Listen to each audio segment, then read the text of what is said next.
to my channel, and if you're new here, welcome. I hope you find this video very interesting. So in today's video, I'll be talking about some tips that I like to use when I'm presenting to children, whether in communities or in schools, as best as possible. I try to use out of the box things to grab their attention. So we're just going to get right into the list of things and we'll see what we can uncover from there. Now, the first tip that you want to know that I have to share, the first tip that I have is that you should know the age of the children that you're going to be speaking to, because when you do that, you can incorporate things from their environments, things that they would already know. So for example, if that child is 7, 8, you would talk about cartoons, probably pitching some little scenarios or cartoons, movies that 7, 8-year-olds would watch, or even a little music that they listen to. You could incorporate it in your presentations to them so they can feel a sense of commonality when you're speaking to them, right? So tip number 2 is know how much time you have, because as we know, children, they're short, their attention span is very short. So you need to know how long do you have. Is it 20 minutes? Is it 25 minutes?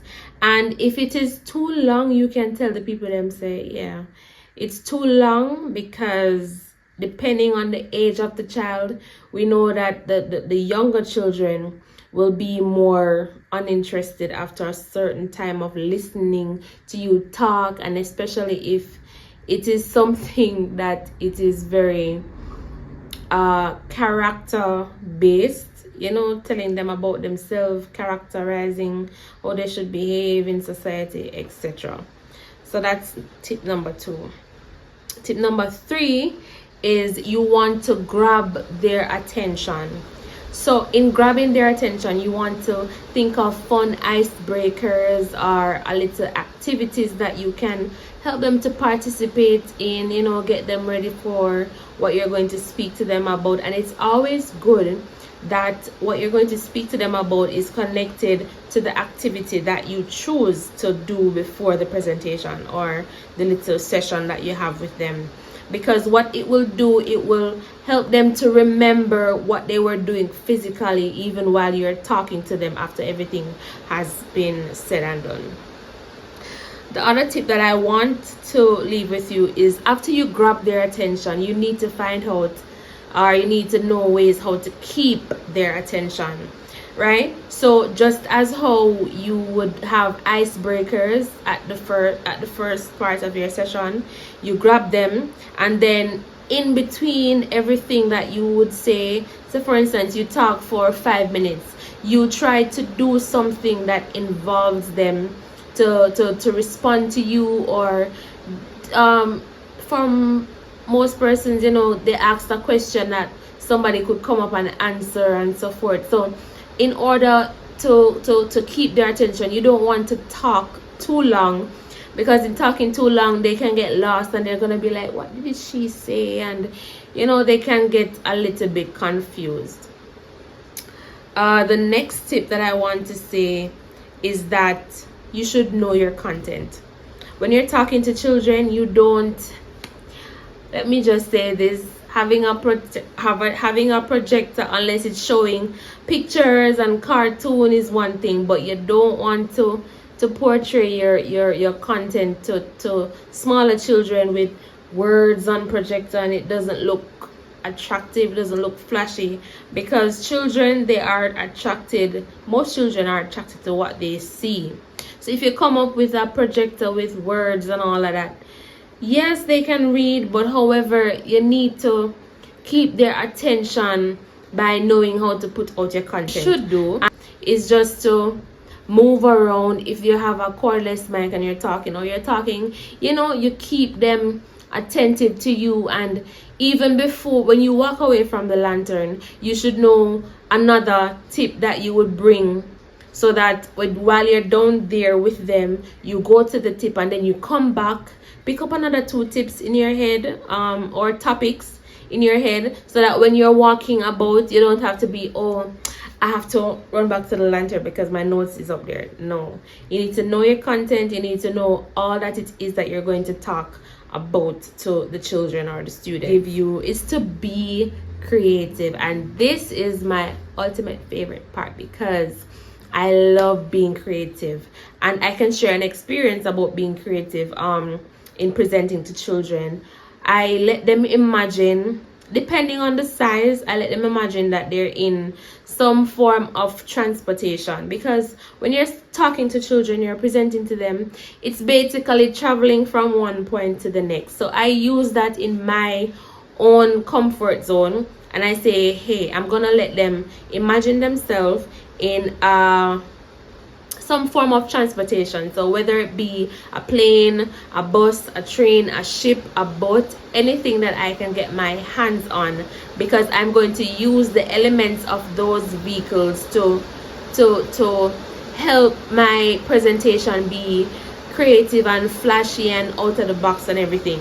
So for example, I did some presentations before, and I would use the room that we're in. I would get my props, of course. I would use the room that I'm in, and I tell them to imagine that it's a plane. And of course, I'm gonna have, you know, some pictures of windows on the walls. I'm gonna have a terminal point where you can't go to the pilot and everything, to just let it be, just let it feel as real as possible, as much as possible. And then I go and I introduce myself as the captain. I say that this is flight number so and so. I tell them where we're departing from. I tell them where we're going, that sort of thing. So in whatever situation you use, you want to keep them in mind that, you know, you're going to do certain hints from now and then. So you're going to say that, okay, now we're going to be flying over this island, and you know, we're here, we're a few minutes out, and those sort of stuff. So you want to make it creative as possible, because when you are ending your presentation, it will come together so nicely, because you would have said that, okay, we left from here, and you go back through all of the points, and then you said that, okay, we are now landed in this specific place. So be creative as much as possible. And if you don't want to use a mode of transportation, you can use a museum, a virtual museum. I did that back in college, and it was superb. It was nice. I did postings on the walls: please don't drink, please be quiet, entrance, exit, all of that. And I had a PowerPoint that it jumped from one room to the next, so it was very realistic, even though we were still in the same room. So I just want to say, think out of the box, be creative in whatever way that you can, right? My next tip is that when you're doing presentation to children, you want to keep in mind that, you know, you want to use them up. So for example, if you're going to do a demonstration, it's good to incorporate them and let them figure things out for themselves. And if they don't, you can, you know, gently correct them and say, this is how you do that. And if they get it right, it is even better to congratulate them on, you know, you did a good job, you did this well, and this was what I wanted, and you did it. And it lets them feel better and included. It also helps in keeping their attention, because, oh, they're going to say, oh, they're using that person, I know that person, they're my friend, and they're going to be engaged in you, in what you have to say and what you have to do with them. So the next tip that I have is to repeat important points. So when you're presenting to children, it's good to always pause and, you know, help them to recall what you've said from the top. So if you're going to talk about SMART goals or something like that, you tell them what the S means, the M, the A. When you reach to R, you're going to pause and you say, okay, what did we say S means? And it helps them to recall it. so that it can better stick in their memory, and they can better say, okay, SMART, and then they can easily remember what all the points mean from the acronym. Or if it is that you said that potential, the definition of potential, it means whatever it is that you are capable of doing. When you reach down in your presentation, you can pause and say, okay, what did we say potential means again? And then it's sort of, help them to recall what they have listened and learned so far. And it's a good way to also know if they are learning from what you are saying. And if they aren't, that's fine. We have some children that aren't so quick. But what you can do is still repeat it. That's why repeating it is very good, because those who didn't catch it the first, second, or third time, they will definitely catch something by the end of your presentation, no doubt. And the last tip that I have for you today is to help with practical examples, right? So we know that children, they have a very wide imagination, and we want to use that up, right? You can't just have them sitting there and you just talking. So what you could do is ask them to give you examples, as well as you giving them examples about whatever it is, whatever topic that you're talking about. And I think that it's a good way, because in the society that we live in, they need to know practical stuff that they can identify, what they can do about what they have identified, and so forth. So in all essence, you just need to remember that you should always keep their attention, because some of them, they might be looking at you and they just look and they're not getting anything from what you're saying.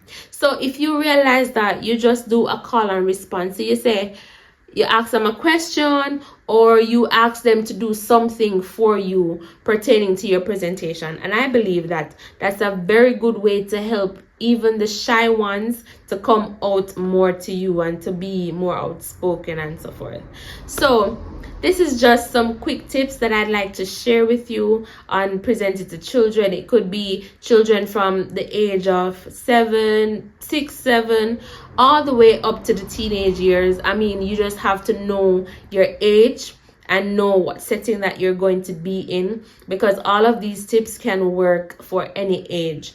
And I have no doubt that it can work for adults as well, because guess what? These tips are very practical, and it can just be adjusted however you wish it to. So I just want to thank you today for tuning into my video. I hope that you loved it. I hope that you also hit the like button and hit the subscribe button if you're not a subscriber, to get info on when I will be posting more videos like this.